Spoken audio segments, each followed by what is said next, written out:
Look, I've got 3 golden rules. Never hit anything is golden rule number 1. So if you cross your hands in New South Wales, when you reverse, are you allowed to put your hand on the back of the headrest? Also have one called how to pass the driving test. It's this one. So in New South Wales, you must have them fully exit the crosswalk before you go on the test. That's something that a lot of people fail for. Okay guys, Omid from EMI Driving School and Jeremy from Level Up Roadcraft. I'm in Sydney and we are talking about the differences between the driving test in New South Wales and in Queensland. Just to start off, Jeremy, how long does the test go in New South Wales? Average them out, I say 35 minutes. Yeah, I mean, you really don't want to be taking more than 45 minutes. That probably means you're not selecting the right gaps, but 35 minutes on average. Okay, cool. So about the same in Queensland, it goes for half an hour, unless there is like road work or some bad weather conditions or something. Yeah, so it's about the same. And how much does the driving cost, just registering for the driving test? $68. $68. $68 to $80, yeah. All right, They cool. keep changing it. They've changed it so much since COVID, it's ridiculous. Oh, okay. So in Queensland, it's $65 something. I just go left here. Welcome to the city. And there was only one lane and he jumped in front of us, huh? It's all good, man. You gotta make do in the city in Sydney sometimes.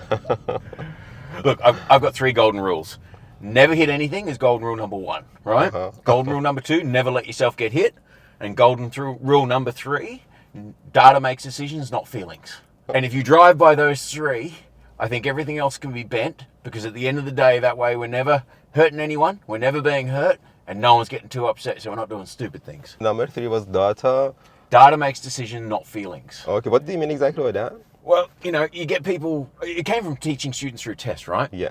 You get people who are sitting in an intersection and it gets busy all of a sudden and they're on their test and they start freaking out. Oh, should I go? Is the assessor going to judge me because I'm stuck here? And often we do that. And also, like road raging, you've got someone behind you beeping and going, you should die. And people get panicky and they enter intersections when they're not clear. But they're entering them because of their emotions, not because of their clear. And so data is, are you clear here? Are you clear there? The data is what the hazards are. That's right. So the way I look at it is that the most important thing we generate when we drive is time. We generate time and we're going to use some of that time to look, because most people do about 1/3 of the looking they're supposed to do. They're normally looking at some cross traffic rather than checking their walkers who are going to be crossing the road on their head checks, their cross traffic, which I refer to as wankers. Right? It's cross traffic that you haven't crossed the path of yet. So if they speed up and cut you off, you call them a wanker, right? Cool, yeah. So I call them wankers so people remember. And then you've got to look where you're going, because there's no point going where you're going unless there's somewhere to go. So walkers, wankers, and where you're going is my system, right? 3 lots of data. I treat it like a game show. You know, 3 big doors. Eddie's standing up the front and says, which door do you want to choose behind? Behind one's an air fryer. Behind one is a weekend in Newcastle. And behind the 3rd one is a month in Rome and a flight in first class. Which one do you want to win? You want the month in Rome, right? That's right, yeah. Yeah, so if you want the month in Rome, every time we look at either our shoulder checks or our outside checks or where we're going, it's like peeking behind the curtain. And if you look behind all the curtains, you know where the good prize is, right? But if you only look behind one of the curtains like most people do, you're probably going to go home with an air fryer. And no one wants to go home with an air fryer, you know what I mean? So the idea is collect the data, have a look around and get the data of what's going on. When you've got the data, you can then make a decision. And the decision is separate to the data. People think we look to be safe. No, we look to find out what's there, then we have to make a decision to be safe. And it takes a bit of time to look, and it also takes time to make a decision. And the difference between the two is often what P-platers get confused in. They think they can just look and go. But you and I both know, sometimes you look up the road and you go, what is going on up there? Because you just can't figure out what weird stuff's going on. So it takes a moment to make those decisions. So that's what I always talk about in regards to that. So data makes the decisions, not the feelings. We actually want to jump across into here. Oh, yeah, excellent. This is all part of the stuff I've been building for the last 3 years that I'm putting down in digital form at the moment to be online for everybody. With the driving test, how many hours do you have to? Need 120 in New South Wales. And 20 of those have to be at night. Oh, okay. So in Queensland, it's 100 and 10 of them should be at night. Do you get the 3 hours triple? Like, do you get 3 hours for every 1 hour you spend with an instructor in Queensland? Just the 30 hours of them. Yeah, so for the first 10 hours, you get 30. Yep. Yeah. And we've got a course called the Safer Driver course, which is 20 hours. You sit in a classroom and do a little short drive, and you get 20 hours for that day and a bit worth of work. Okay, it's just volunteer. Everyone can do that here if they want. But you have to have 50 raw driving hours. But if you've been with an instructor for 10, you'd have to have 70 hours to do that. Now we're going to nip down diagonally left here. So not this one here, that one there. Yeah. What's the test like in New South Wales? So how many critical or non-critical driving errors you can make? All right. So there's a couple of ways you can fail. Most common way to fail is to roll a stop sign. So doing something illegal is an instant fail. Yeah. So even if you do it safely, if it's an illegal, so if you slow right down at a stop sign and you check safely, but then you go through it without fully stopping, that's a fail. Okay. Yeah. So it's the same as well. Yeah. Then your next piece is going to be, speeding as well. Your next piece is if you miss 3 head checks in New South Wales. Okay, so in Queensland it's 5. You get 3 in New South Wales. Okay. You fail. And if you miss 3 indicators, you also fail. Okay, so in Queensland it's 5 again. You got a little bit bigger of a buffer. Yeah, we're really tight on head checks. And this is really controversial with a lot of instructors. So if you ask me, I've got 27 years on motorbikes. I was one of Australia Post top post. These words are hard on a Saturday, aren't they? for almost a decade. And I've driven trucks, and I've driven for several of the major companies as well as a professional. So from my point of view, head checks are the cheapest, easiest way for you to keep safe, right? And to not have deflection. But a lot of instructors in New South Wales really think that they're too mean on our head checks. I don't really think it's a good thing to be telling learners they should be cutting corners and that the system doesn't really work well, because it is more head checks than you need. Like if you and I are driving, everyone who sees us would realise we don't head check quite the level that we teach. But I always remind people, you and I have got like 20 plus years experience, 25, 30 years experience. Oh, just this one? Yeah. So we're kind of a lot faster at collecting data than a learner's going to be. So I always remind the learners and the P-platers, you need to do your head checks, because you still haven't really, it's like when I say, I ask a lot of students, what's 1 plus 4? And they say 5. You go, why didn't you need your fingers like when you first started? And they're like, oh, I've done it a million times. And I explain to them, some of our decisions are different because we've done this a million times. They're still counting on their fingers because they're still learning and developing skills. Yeah, and I think it's more important that we just teach them to do a couple of extra checks rather than be cutting corners from the start, because everyone gets a little complacent over time. And if we start them with a benchmark that's above what they need, when that complacency sinks in, I always hope that the students are actually going to keep and maintain a safe level after the test.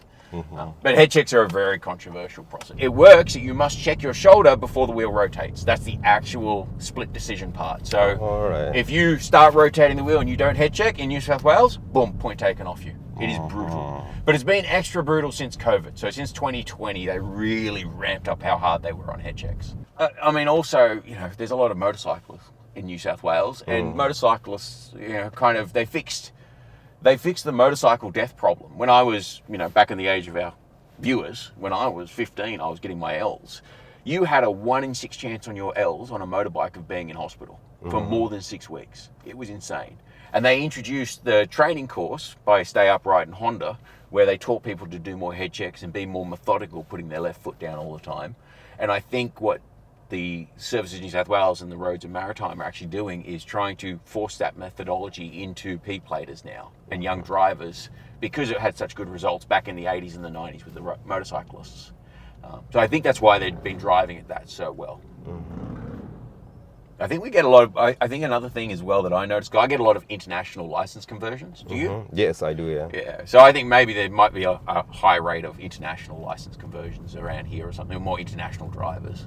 The test is really quite a tight, tricky thing. It's one of those things, I think New South Wales, from talking to everyone, because my videos actually started because I had students in lockdown at COVID, and I was just trying to make videos if they got sick so they could remember stuff. And then I left them up, and then people started sending me messages going, oh, I'm in Victoria, what you say works, and I'm in Queensland, what you say works, and I had no idea. And then I found out the whole country works. If you do the stuff I was teaching, you pass all the tests. And I think that comes down to why is because New South Wales is the toughest test. It's just the meanest test. It's so brutal. It doesn't really leave much room for human error, Because there's little foibles where we're a little over this or a little under that, New South Wales doesn't really tolerate any of it. So even having your backside stuck on a car park if you came to on a crosswalk, came to a full stop, that would be a fail. okay, yeah. Yeah. But we didn't come to a full stop. No, I'm just saying, they're really tight on things. So with how many non-critical driving errors can you make, like in all different criteria? You must score over 91. So in our test, there's 25 zones, basically 25 streets is normally the way you look at it. All right. Each zone has 4 marks: position, decision, speed, and control. Control deals with your hands and your indicators. Decision deals with your choices and your head checks. Position, stay in your lane. Speed, self-explanatory, right? Slow down if you don't have enough space for your buffers. You multiply 25 by those 4 points, you get 100 points in your test. Now, as you do the test, if we had someone who might step out in front of the car and you treated that hazard appropriately, you slowed down and removed the hazard before you continued, you would get a bonus point. So in New South Wales, the test is out of 100, but if you have a busy day, you might have 15 hazards that are on the road that day. So you could score 115. Now you fail if you score less than 91 as a P-plater, or less than 95 as an instructor, which is probably why our standard of instruction is a bit low in this state, to be honest. Even though we've got the hard test, we've got a low standard of instruction. And if you miss 3 indicators or 3 control errors, which could be hands crossed. So if you cross your hands in New South Wales, you are allowed to, providing you take your underside hand out and return it to the other side of the wheel. So your hands can cross, but they cannot remain crossed. If you went around a corner with a hand over hand like that, that's okay. But if you went around a corner, crossed your hands and held them like that around the corner, you would lose a control point. If you missed an indicator, you lose a control point. 3 strikes and you're out for control points. You can right here, right? Left here we can, yeah. Left, I mean, yeah. And, okay, so talking about the steering wheel, palming, is that allowed? During parking. Oh, the steering One hand palming we're talking about? Yes. During parking only. Oh, okay, so that's allowed. Yes, during parking only. So in Queensland, even in when you are parking, palming is not allowed. Oh, yeah? Yeah. When you reverse, now this is another controversial one. When you reverse, are you allowed to put your hand on the back of the headrest? You can. Yeah, okay. Yeah. Let's go left here. Okay, in New South Wales, a lot of people seem to think it gets upset. I mean, maybe it's just me. I don't see a problem with it. I mean, I think you do, as the driver, whatever you need to do to have the best vision, because you need good data to make good decisions. However, I think it's maybe part of that politically correct movement that's going on in the world where people don't like hands near them. I always teach my students to do it without doing it now. But it's an old school thing I've always done. I've grabbed my hand over and looked out the back window. But I always just now teach them to use the mirrors and to do it hands on the wheel. Well, in Queensland, during the driving test, that's the only time that you're allowed to have one hand on the steering wheel when you go straight back. Yep. Just to clarify, this is when you do maneuvers. There are other times that you can have one hand on the steering wheel. For example, operating a car control, such as turning on the demister or aircon, or when changing gears. Reversing, yeah. That makes sense. Yeah. I mean, if you're going to do if you're doing a rolling fluid movement into a park, I find it much more consistent to have one hand rotating the wheel to large angles than trying to do it with 2 hands whilst you're trying to look around. But again, it's one of those controversial subjects, isn't it, with instructors? It is, yeah. Some people will be like, you can't do that. And we've got a little book called How to Pass the Peace Test. Have you got one of those? We have, yeah. A book specifically about the test? That's right. Yeah. Just not exactly about the test. Oh, no. See, we've got 2 books. This is the cool thing. We actually have the road users book, right? Which is that one. And that's the road users. That's the road rules, which is pretty thick and it's good. But we also have one called How to Pass the Driving Test. It's this one. All right, that's now interesting. that one is the one you want to get your hands on if you want to know what you can and can't do. Like, for example, page 8 is all about the head checks. So this book is one thing that New South Wales, although they've got a tougher test, they did the book, which is good. Where do we go here? Let's go left here. Well, in Queensland, we have such a book, but it's in a PDF format. Yep. And it's not as nice as like New South Wales to have a specific book about it. And you can just download it and just go through and say, okay, like where do you get marked down if you do something wrong, or all these kind of errors that you can make in the driving test and you get a mark down. Yeah, yep. Yeah, but they don't tell you exactly how you need to pass your test. No, it's not about it. In Queensland, we have Q-Safe Driving Examiner Assessment Procedures Manual, which guides driver examiners through the requirements and procedures of the Q-Safe practical driving test. Learner drivers can also read this guide to help them prepare for their Q-Safe practical driving test. This document is freely available to the public on the Queensland Government website in PDF format. You can find the link to download this guide in the description of this video. That book is a great resource. Most people don't know it exists. I think that's a very fair way of having a harder test for everybody. So in New South Wales, you must have them fully exit the crosswalk before you go on the test. They must fully be off the road before you can go. Yeah? Yeah, even though you and I both know, if they're halfway through the other lane, you're safe. Of course, unless they're, old and geriatric or young and chance of running back, or maybe they've got some... Right, yeah, we can go that way, yeah. Or maybe they've got some disability where they could fall over, or they might not be able to make good decisions. By all means, you always look after people. But you and I both know that if you just leave... So in Queensland, it really depends on how short or long the pedestrian crossing is. If the pedestrian crossing is long, once the pedestrian has cleared your way and is moving towards the other side of the road, you are allowed to start driving if it is safe to do so. And you won't get a mark down for that. What's your... yeah, rock and roll. So we have to move into the intersection on a green circle, no arrow, and then the first car waits in the intersection. So you now wait here. If there is no gap for you to go, when it goes red, you exit. So the same thing in Queensland as well, yeah. Easy done. Cool. That's something that a lot of people fail for. Yeah, it's a common one too. We find it in a lot of regional areas we have it. So Lithgow and Bathurst and places like that, people have the green circle and people don't know how to deal with it if there's no arrow a lot of times. Well, it's a clever way. If you move, because you're over the stop line. So to me, it's logical. You move first car in there, which means at least one car is going to move through that turn every cycle of the lights. You're over the stop line, so you know you're not running a red, because running a red is when you cross the stop line during a stoplight. That's right. So to me, it makes a lot more sense. In Queensland, if you're a front car and you don't roll to the middle of the intersection on the circular green light, you get a mark down for it. Should be that way. Yeah. I liked how you said spell the stop word in one of your videos. Now, I've changed that since then. Oh yeah? What do you yeah. tell students now? So because I do the walkers, wankers, where you're going, right? The inside shoulder, outside traffic, where you're going. I've figured it's a bit silly, well, it's not silly. It's a bit of a waste of time sitting still spelling the word stop. So what I now encourage is when people come to a stop sign to stop fully, feel the stop. And then when you felt the car stop fully, do a completely fresh check and get brand new data anyway. If you think about it, you stop, watch 1001, 1002, 1000. It is 3 seconds to do all 3 checks again. It is about 3 seconds. And I figured, why sit there spelling or counting? It's inefficient. Why don't we sit there and get fresh data? Because if the quality of our data is the quality of our decisions, why not use it to get better data? Yeah. But that's just, I'm guessing you're the same. I'm just constantly trying to evolve what I teach. Yeah, sorry to interrupt you, Jeremy. What is this stop sign now that we are here and we are coming across this? That stop with the 3 dots coming through it, Yeah. that means if the lights are not working, this now acts as a stop sign. All right, okay. There's that one you get a lot, and sometimes you also get a turn left permitted after stopping. Now, those signs are tricky because you've actually got to come to a full stop, do a fresh check so you qualify the stop sign, then you can turn left after that.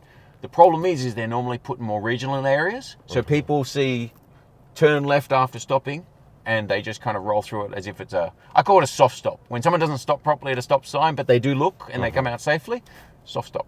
You're kind of stopped. It's safe, but it's illegal. Yeah. Yeah, we had this kind of situation in Queensland for a while, but I think they removed it. We had in a lot of traffic lights, but they removed one by one from a lot of traffic lights.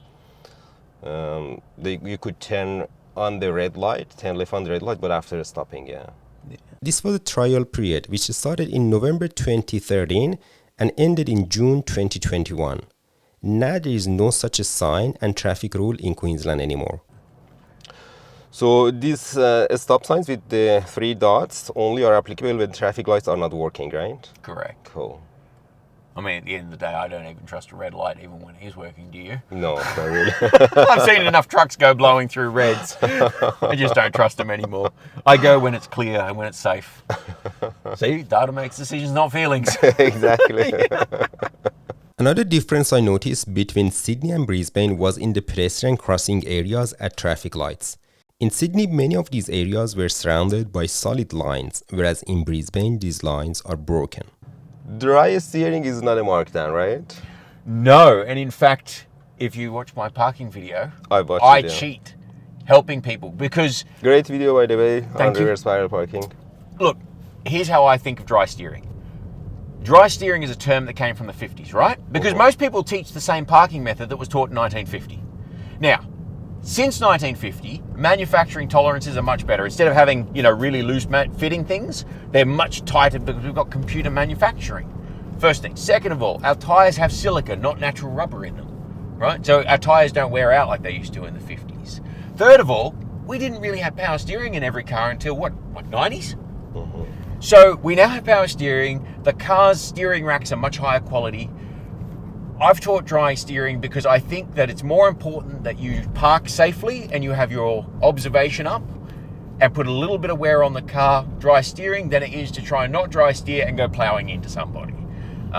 There's nothing in the test saying you're not allowed to dry steer. And at the end of the day, I think what's more important is that you're safe. And I mean, if you don't want to wear the car out with a little bit of dry steering, and you and I both know that if you're trying to park in the city somewhere like this and it's tight, you're going to dry steer to get in. People dry steer all the time in Westfield car parks. That's why they put that polished surface of concrete down on there. But and at the end of the day as well, in the 1950s, no pedestrians ever had a TV in their hand, and no pedestrians wore headphones. So we've got higher quality cars in 2020.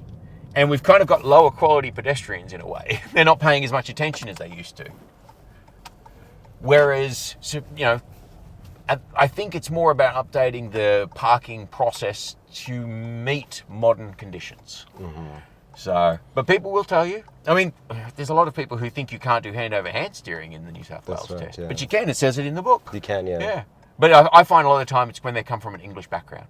Whenever someone says, you're not allowed to do hand over hand, I look at them and go, which pommy taught you? Because you always know an Englishman or an Englishwoman taught them, right? Yeah, a lot of people, they mistake the hand over hand with crossing arms, which is a markdown. Hand over hand is different than crossing arms. You mentioned about it earlier. Well, I think the easiest thing is you just teach people as they go. When they cross their hands, you always, I don't know about you, but when I teach steering, I always remind them, you always kind of want your hands to come back to 3 and 9. I don't like 10 and 2 either. Do you have to do 10 and 2 in Brisbane? You don't have to. Well, this is like a guide. Because I'm noticing you do it. Because I don't. Oh, okay. Yeah. Well, I teach everyone to do 10 and 2. I know there is like debates between 10 and 2 and 9 and 3. And, most of them are okay. Why do you do 10 and 2? Because I was taught to do 10 and 2 when I became a driving instructor. Yep. Yeah. All right, so why I teach 9 and 3. You know the Harley Davidsons with they're called Come to Jesus handlebars or ape hangers, the ones where their hands are well above their head? The big handlebars that come up? Yes. So they're called ape hangers, or my mum used to call them Come to Jesus handlebars, right? Because you're coming to Jesus if you have those on because you can't steer the bike. Oh, yeah, that's right. So the reason why they're illegal to have handlebars up there is because your hands are above the level of your heart, which means your heart has to pump blood up, which means they're going to get numb and you're going to lose sensation. So my argument is your heart is slightly lower in your chest, and if your hands are at 3 and 9, they're in line or slightly lower than your heart, which means you're pumping less blood to your hands. However, in the test, you can do anywhere between 10 and 2 and 8 and 4. And I always just tell my students, your hands should never go between your legs because you kind of screw yourself if they do. You can't steer a wheel from down here. Whereas as long as we're here anywhere on the side, and I don't know about you, I mean, personally, when I drive, my left hand is quite often at 8 o'clock. And my right hand's often at 3 o'clock when I'm just driving and no one's in the car. Because it's more relaxing, I find. Well, this is the way I teach people. I don't know. Normally, when I myself drive, I'm just used to it as well. I just hold it in this position. It is a funny thing, isn't it, as instructors? It is, yeah. Do you ever, like when you started doing the whole instructor process, did you feel that everyone was watching you, judging you? I did. I always felt like, with the topper on the car. Oh, exactly. I always feel like if I do anything, I'm being judged, right? We're all human. We all make mistakes. It's okay. Exactly. Just fix the mistake and get back to good driving. But we all have our moments, even the best of us. Yeah, we are not robots at the end of the day. Yeah, we are all humans. Well, yeah. we were talking earlier about the technology and how the dashboard cameras, the pedestrian collision cameras. Oh, yeah. Look, the guys selling the cars know, the service people know, and you and I know especially because we pay attention to these things. The pedestrian collision alarms are not what everyone buys them in to be. They're not doing their job properly, right? Mm-hmm. What they sell them as and what they are two very different things.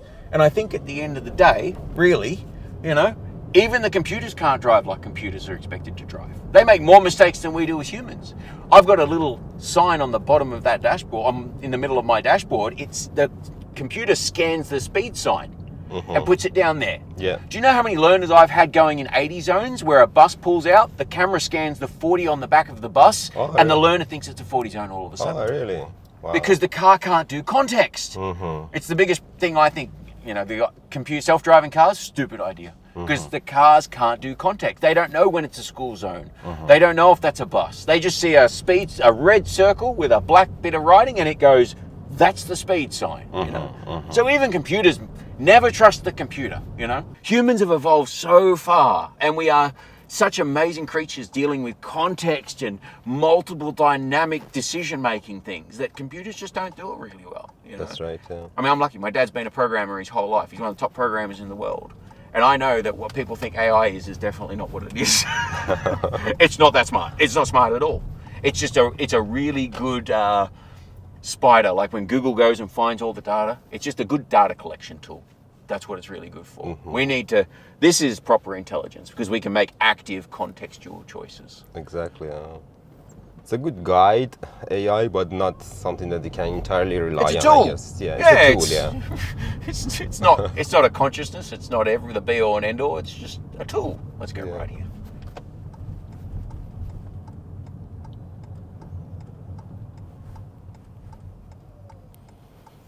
Okay, so there is keep clear here on. It's kind of a slip lane here, right? Turning left here.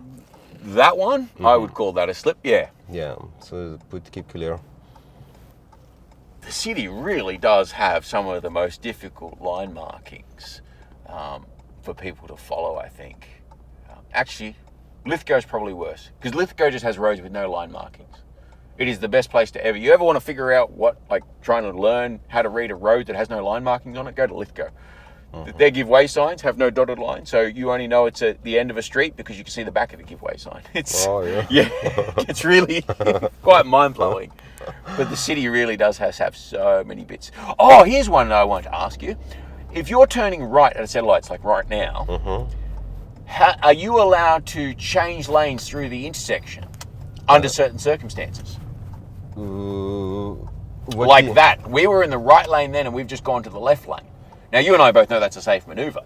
And you and I both know that can happen because one exit and two entrances mean we can choose.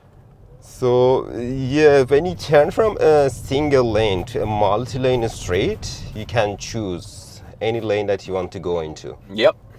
But your question is that if you turn and halfway through you decide to go to left or right, is that your question, that if you can do that or not, yeah? Yeah. Well, in the first place, it's easier. It's best to just pick a lane before you start turn. in the right, end in the right, start in the left, end in the left. Exactly. I think that's the best advice for a test. Yeah. Because I think what happens, because in New South Wales, if you must stay in the right or the left, there's normally a dotted line through the intersection. So if you turn up to an intersection and you see a dotted line through your turn, you maintain that dotted line on the same side of the car as you move through the turn. Exactly. And you'll be okay. Same as Queensland. Yeah. Easy done. Yeah, that's another controversial one, whether you can change lanes or not. People, quite often misspeak on that one, I find. But I just think you just tell them start in the right, end in the right in the test, start in the left, end in the left, then do a merge. That way, because they have to build the courses for each town and suburb. It gives them a free merge on you. They see a clean intersection and they see a merge as well.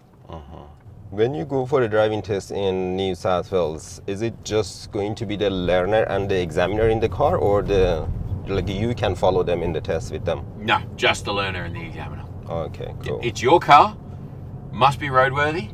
So check your tyres, make sure you get no cracks in your headlights or taillights and make sure your globes are working. And then from there, the assessor comes out, they'll check that, they'll jump in the car, and you'll do your test. But the learners can hire driving instructor car as well, right? Some instructors hire them out, yes. And that's actually one of those interesting things. Learners think you get an easier time on the test drive in the driving instructor's car. That's a misconception as well in Queensland, yeah. In fact, I used to hire my car out. And this car is a great car for the test because from this seat, I cannot see the speedo until 120 kilometers an hour. So you cannot catch the learner going 5 over in this car, right? At 5 over, the little map thing on the standard Toyota map, that goes red. So you will get caught at 5 over, but from this seat, you can't catch the speed at all. Okay. But not. That's right. Yeah, my daughter's one of 2 people who got to use this car for the test because I stopped hiring it out. Because as far as I'm concerned, you should be driving the car you drive, you know, at the end of the day. I'll teach you to drive, but I don't hire it out. But I think a lot of the times, you know, people worry about the assessors kind of giving favour, but I know some of the assessors who love older cars, like 90s and 80s cars. They kind of get excited because they're driving with a student, and if they drive well, they know they're driving well with no computers. You know what I mean? I mean, what I would like, I don't know about you, but what I would like for as an instructor, I would love a car that I can hit one button and turn all electronics packages off. And just have them driving the car raw. I would love to teach students just to drive, no assists. You know what I mean? Yes. So I got the one Suzuki Swift and one Toyota Camry, Toyota Corolla, and I've turned all these features off. Oh, but we've still got ABS and stuff are all inside there. I mean, I want one button to turn them all off forever. I would love that. Not that I want to have it off all the time. But it would be, I think it's one of those things where you're kind of relying on technology too much nowadays. Yeah. And because I'm an old motorcyclist, I have an old motorcycle that's still carbureted, has no ABS, has no traction control, has no assist whatsoever in it. No even, you know, blind spot mirror highlights or anything like that. I think it would be cool nowadays to have a turn it all off to see how well you could drive. And imagine if the test was done in a car where you had to do everything on your own. Controversial, but still would be great fun to watch, wouldn't it? Yeah. But the other thing I've noticed, I have gotten so many calls recently, and I don't know, how do you feel about this? I get calls, because I've got a high-tech car, where people don't want me to teach them. They think they're good enough driving as it is. So they call me and they go, you're going to hire me your car because you've got all the latest reverse cameras and everything. And I laugh and go, no, why do you want my car? And they'll say, because I can't reverse park. And I'll say, I'll teach you to do that if you like. I can teach you to do that with no technology in the car. And quite often they're like, no, I don't care about that. I just want your car so I can cheat on the test. Have you had those calls? No. I am shocked. It's only started the last year where I've started getting those calls. People basically, I think, are going, well, if I can't do it, I'll borrow someone's car that can do it for me. And then they're going to, I mean, think of what's a P-plate to drive? When we were young, it was 20-year-old cars, right? Or 10 to 20-year-old cars, typically. So what's the point of passing with all the technology in the world if you're going to go buy a car that doesn't have any of that technology? It's like when people say to me, where should I do my driving test? Do you get that question? Yes. Where should I do my... Which center is easier, yeah. Yeah, and I just go, wouldn't it be better just to actually be able to pass wherever you go? Like, if you're competent, it shouldn't matter where you are. That's right. Another one I get a lot. People want to know the route. I want to know where I'm going, right? Exactly, yeah. And I always laugh and go, that's irrelevant. You should just be able to drive. Yeah. Because I think this is a misunderstanding. In New South Wales, they give you very clear commands. So if they say, merge into the left-hand lane, you do everything that is exactly a merge. You indicate, you check your mirror, you check your shoulder, then you come across. Most of the time, if they say merge into the left-hand lane, people just swing into the left-hand lane. They don't actually check, they just move sideways. So they've got to give you a clear command. Like some streets, you know when you get like a street where it goes around a bend, but it looks like it's 2 streets? In New South Wales, they don't say turn right here. They just go follow the road and you'll go around the corner. If they say turn right here or turn left here, that's actually an instruction saying indicate, slow down, do your checks and treat it as an intersection. But the command turn left here or turn right here is telling you that's an intersection. That's because right. if they don't say it, it's a bend or a corner. That's right. Same as in Queensland. Yeah. They just say follow the road. If I don't give instructions to turn left or right, just follow the road. That's it. I think so many people worry about having to know the route when really you should just know what the commands are they're giving you because they're not allowed to trick you in New South Wales. Yeah, they've got to give you a fair shot. And I think New South Wales are actually pretty good at giving people a fair shot. The test is tough, but at the end of the day, I think it's fair. It is fair, I guess, yeah. A lot of people are worried about the examiners, if they trick you or anything, so there is no tricking at all, or if the instructions are clear. The instructions are very clear. Yeah, and a lot of people, they want to know the test routes, but when you take them to the test routes, they fail in the first 5 minutes. Like, you just want to test them, you just take them to the test routes, and they don't know how to do shoulder checks, they don't stop for the stop sign, but they insist to go drive on the test routes. Oh, do you get the thing where I get phone calls, right? Or someone actually, because I have online booking nowadays. People just book, and they'll book take 2 lessons. And I turn up, hi, I'm Jeremy, let's sign the paperwork. We do that, and then I say to them, what do you want from me? Apart from learning to drive, what do you specifically want me to teach you? And it's always the same answer. I want to learn how to parallel park. And I think I'm right with everything else, but I want to know the test route. And I've always got to do the same thing. How about we just go for a drive? Let me see where you're at and assess you. And then I will go through and we'll cover what we need to cover so you'll be okay. Don't worry about parking, because I used to drive taxis. I'm like, I'll just teach you how to park easily like a taxi driver. But do you get that? People calling you up, telling you what what you need to teach them when you find that actually they need something completely else? Exactly, yeah. We're going to go left down here. Yeah, some people, they just say, I'm okay with everything, I just need to learn how to park. But when you take them for 3 corners out, failed. Exactly. And I mean, I always, when people are embarrassed, I always like to remind them, I can't remember what year it was. This is like, I think it was the mid-2000s, or something like that. NRMA got like 100 parents who were teaching their kids to drive and put the parents through a driving test. And either 4 or 6 of them passed and everyone else failed. So we always remind people, it's like, hang on a second here. It's not that... Out of 100, 4 or 5 people passed. 4 or 6 parents passed. I can't remember if it was 94 or 96% failed. But say 5 of the parents teaching their children passed, the rest failed. Wow. Yeah. And it's, I mean, realistically, because I was a motorcyclist, I got my L's when I was 15, right? Because you could do that back then in New South Wales. I don't think you can anymore. When I was 15, being a motorcyclist was a different test to being a car driver. Motorcycle L's are a lot more practical, right? I think motorcycle was a lot more about your observation than even car driving was back then.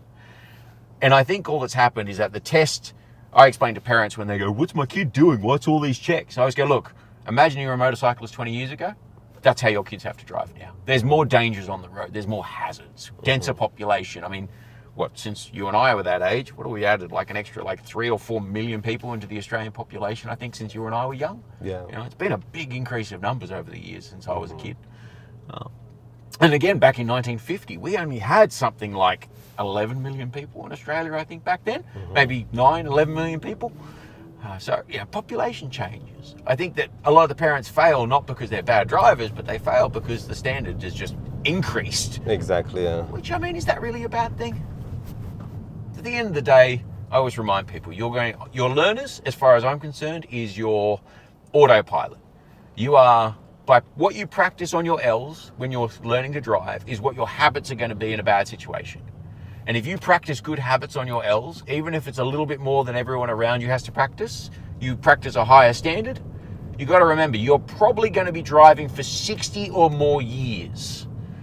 And if you're going to be driving longer than you're in the workforce, then that little bit of effort, that little bit of extra reps, that couple of extra head checks, that little bit more diligence on your speed, it's going to pay off for 60 plus years. I think it's a much better way of doing it. Is he getting direct? Yeah, look, he's getting directions from the delivery guy. When the GPS doesn't work, ask the Uber Eats driver sitting next to you at the lights. He's still going with the conversation. What a champion giving directions out like that. With the helmet on. Yeah, good on him. See, Melbourne's pretty well laid out. Melbourne's a big city as well, I know. But it's very well laid out in a grid, where Sydney's a bit of a rat nest. Like, you know, you're going to be forced to go right here. You don't really have a choice. Yeah. It's just because that's Sydney. The whole trick of, this is not a crosswalk, this is just a shed zone.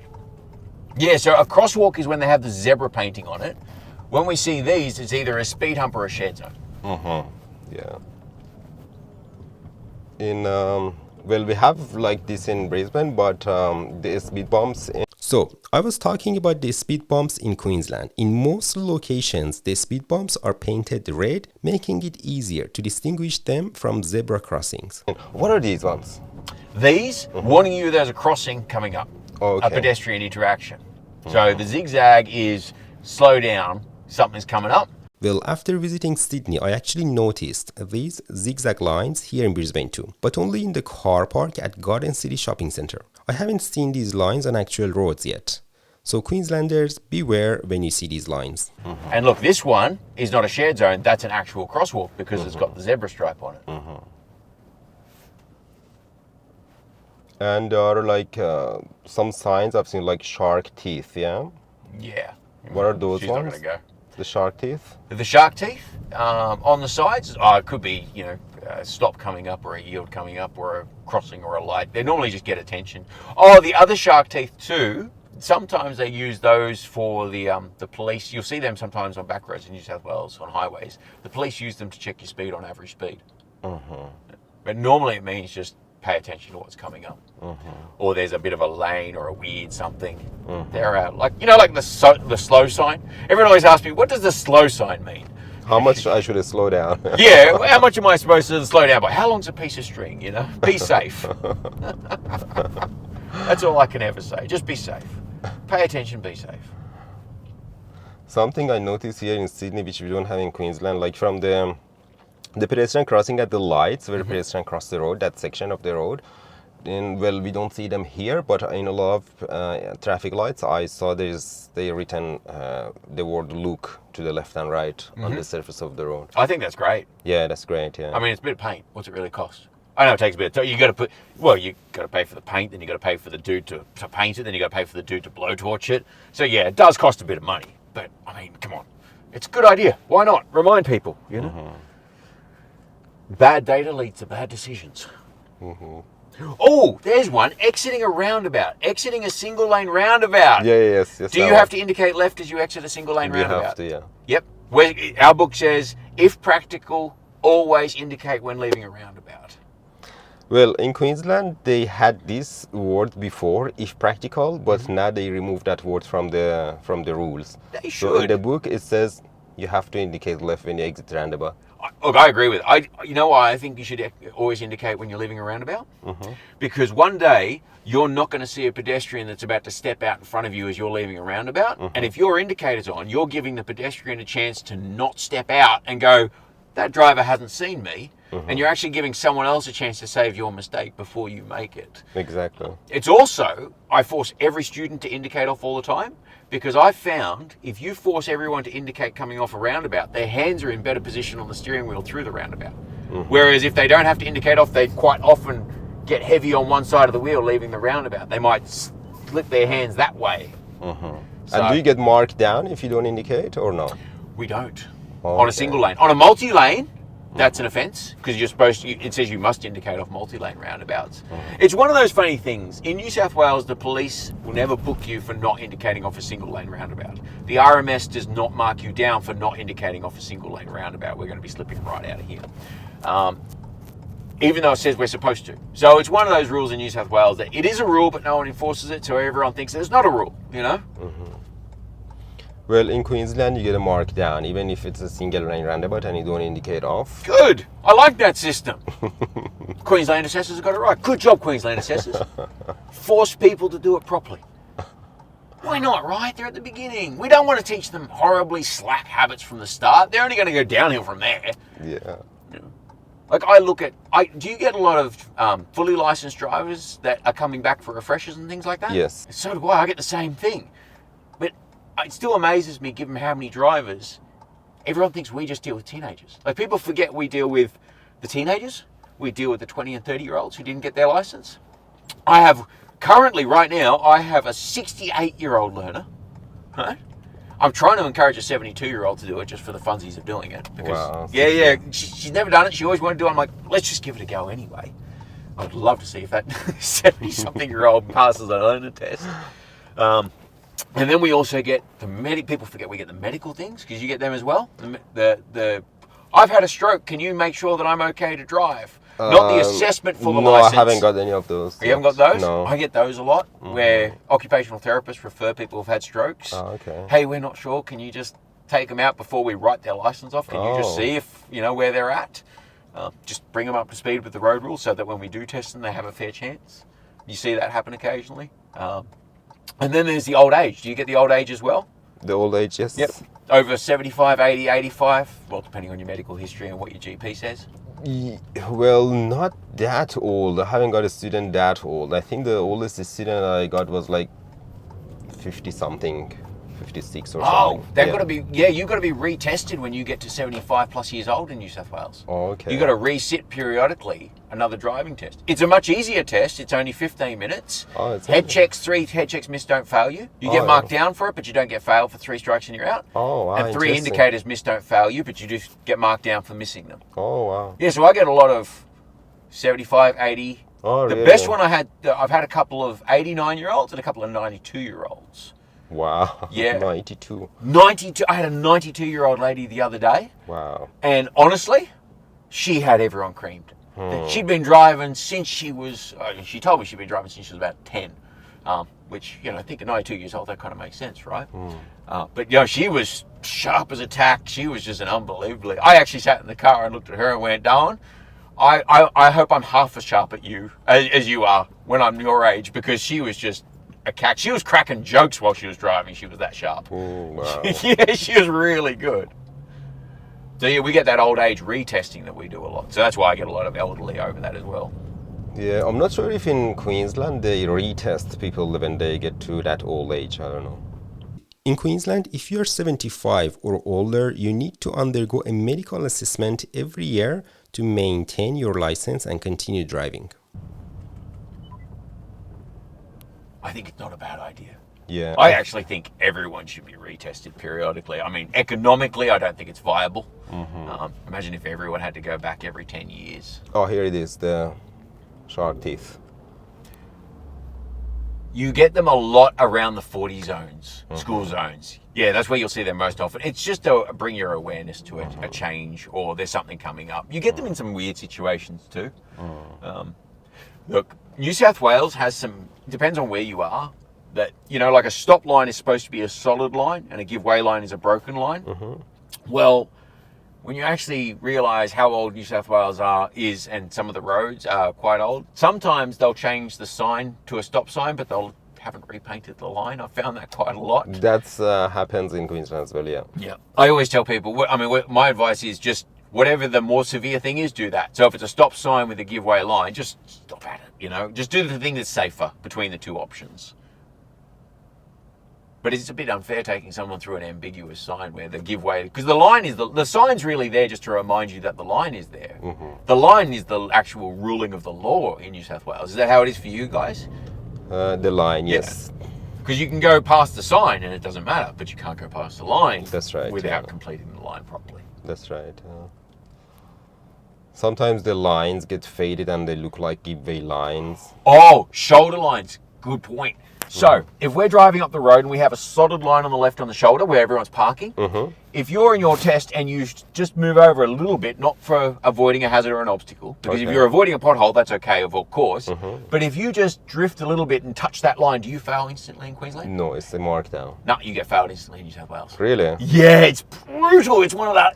It's the one thing that I think it's quite brutal.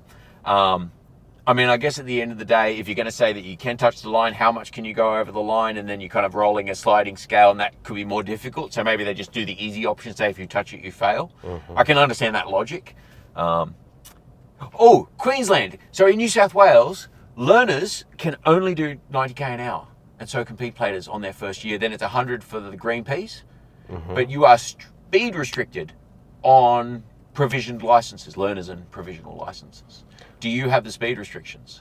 Speed restriction, no. When learners, they can drive up to 100 on highways. Whatever the speed limit is, they can drive up to that speed limit. It's the one piece I disagree with in New South Wales. I think if you're a learner, you can either stay off the highway until you're competent to be on the highway, but making a learner do 20 kilometres an hour slower on the M4 and P-platers do 10 kilometres an hour slower or 20 kilometres an hour slower on the M4, which is 110, is mean on the P-plater, mean on the learner, and mean on the traffic around them.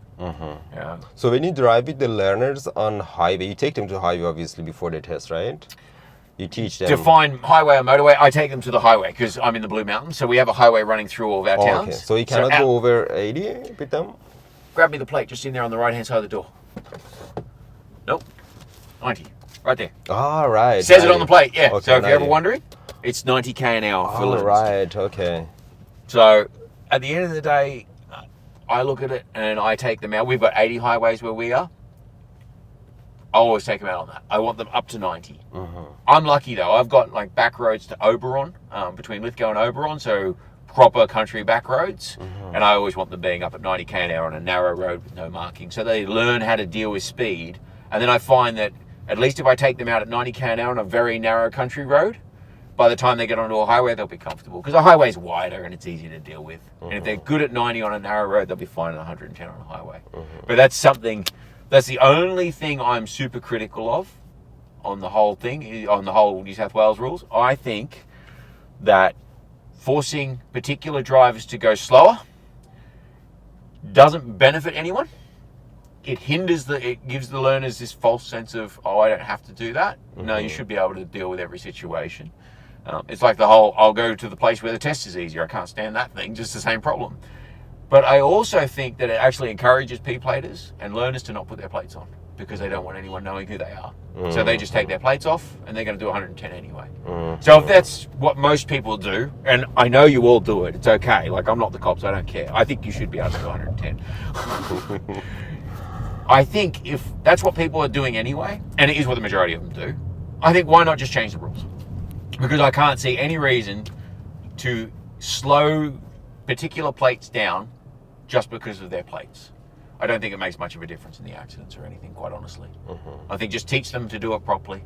I think, do you find, I mean, this is probably one of the biggest questions. I find road and transport, and I've taught children of the people who work for road transport, wives and husbands and things. I find road and transport a lot of times is just so large and there's so many rules that it's kind of stuck in bureaucracy a bit. And I find a lot of the time we throw all these rules at drivers when the solution isn't throwing more rules at them. The solution is to actually increase the standard of training. Give them better quality training, we would need less rules. You know what I mean? I think that's the biggest thing I've noticed. And that 90k an hour thing, I think, sticks out like a sore thumb. We're going to want to turn right up here. I mean, you think back, I was up in Coffs Harbour to Mullumbimby. I was up in the back of Mullumbimby, up in that area in the Northern Rivers a while ago. And I came across a speed sign that was a black circle with a black line through it. You know what that one is? No. It is unlimited speed in northern New South Wales. It's an old sign. It's a throwback from the 50s and 60s. So in New South Wales, back in, I'm not sure when they removed it. I think they removed it somewhere in the 50s or 60s. No, actually probably it was the 70s when they removed them. But we used to have like a black circle. We're going to turn right up here. We had a black circle with a black line through it. And it basically meant you could go as fast as you could argue to a police officer you were still being safe. That was how that speed sign worked. Wow. So if your car was tuned and you serviced it well and you were sharp and the road was safe to do it, you could argue the cop, no, I'm doing a legal speed. Wow. Then they turned that to the maximum speed, which was 120 or 110. And then they got rid of the black signs, but they still exist. There are some hidden away on really quiet back roads where it is a black circle with a black line through it. You almost never see it, but technically that's the old Australian Autobahn, effectively. Oh, okay. Yeah, Autobahn in Germany. That's where there's no speed limit, yeah. But you got to remember, like back in the 60s and 70s, you know, like 100 horsepower was huge for a car back in the 60s. You know what I mean? Like people don't realise that like what we drive today on the streets is almost like what a race car was 30 years ago. You know, like the standard car is more technologically advanced, more powerful, more braking, more everything than a race car 30 years ago. Mm-hmm.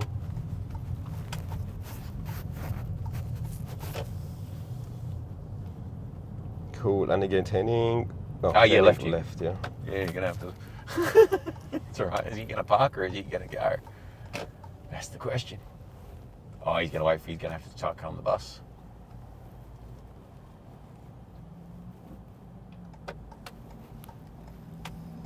Do you find that no matter what you do, you still head check everything, even if you're the passenger?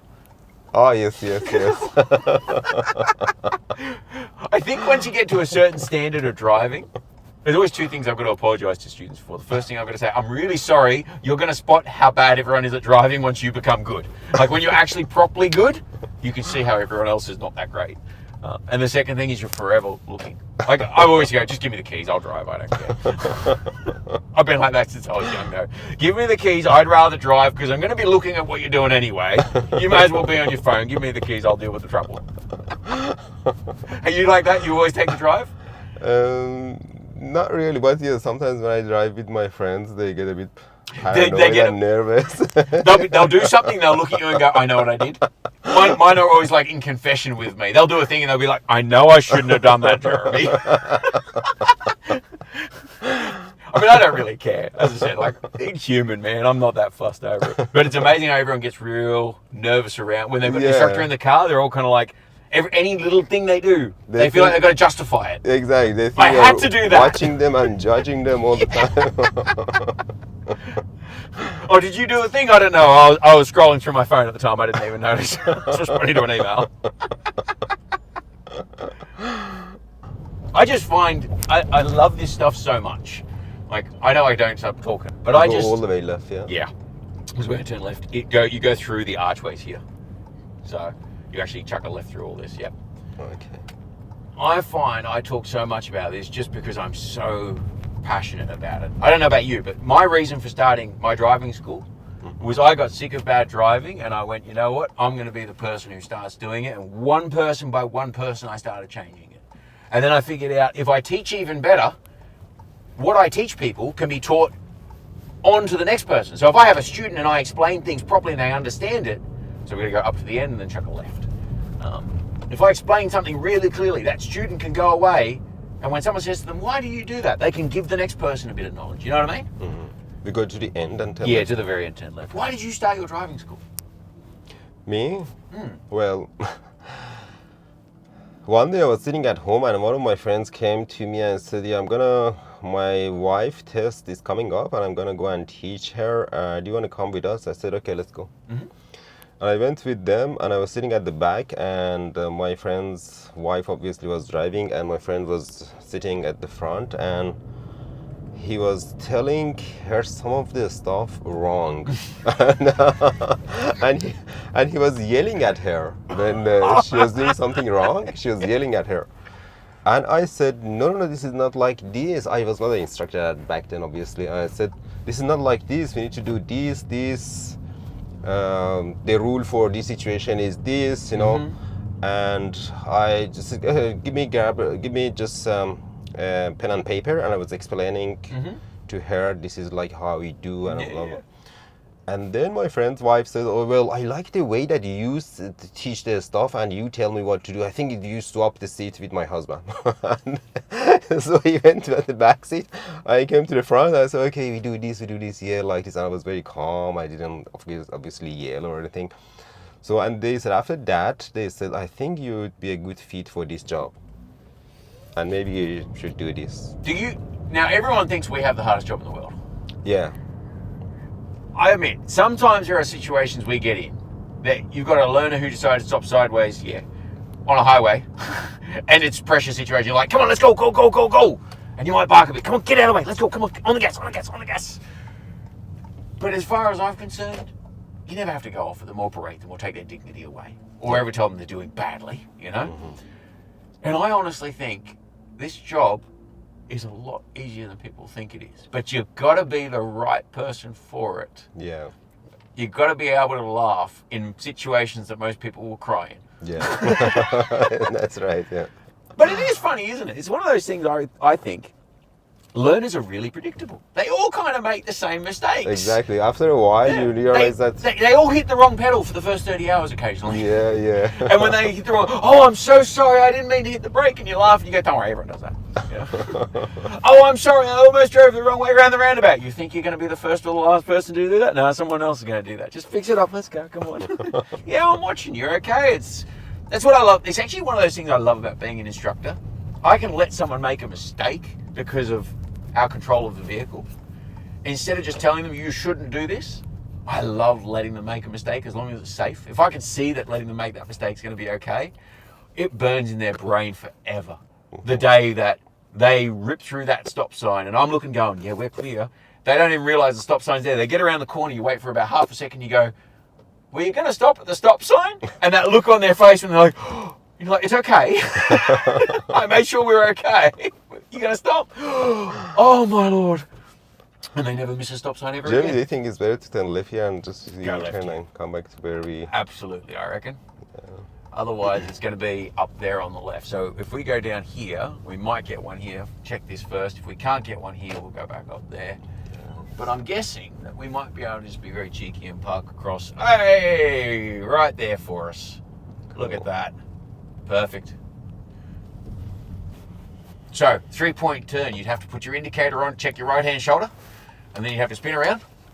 Now, the head check for reverse is you actually have to look out the rear window in New South Wales. So you can look no, this way. Same, yeah. Yeah, and then both blind spots as well, because you're sideways across the road. So ideally we look back until halfway, then looking at the right mirror to check the curve so we don't hit it. And If you went back to that side, in New South Wales, you actually would get a fail. Oh, it's a taxi zone. Oops.